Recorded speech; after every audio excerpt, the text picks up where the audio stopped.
After 1 year, muli tayong magsasama-sama sa kwentuhang may inspirasyon at aral.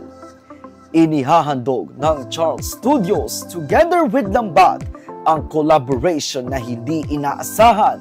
Not just 1, but 2 ang ating makakakwentuhan. Here's Collab episode number 7 featuring John Paulo Muliera and Maylin Nuevo of Church of the Living God, hosted by your content creator, Charles Martin. This time, nung naranasan ko yung pagpapalaya ng Panginoon, no? Pag napapagod ka, although napapagod, ituloy mo pa rin. It's not about us, it's not about you, but it's all about the Lord na nagpalaya sa'yo, na totoong nagmamahal sa'yo, na totoong nakikita ka.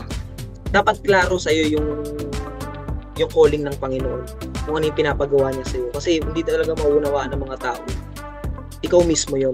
Abangan sila ngayong Saturday, June 15, 7 p.m. Dito lang yan sa Charles Studios YouTube channel. Also available sa ating Charles Studios and Lambat Facebook page.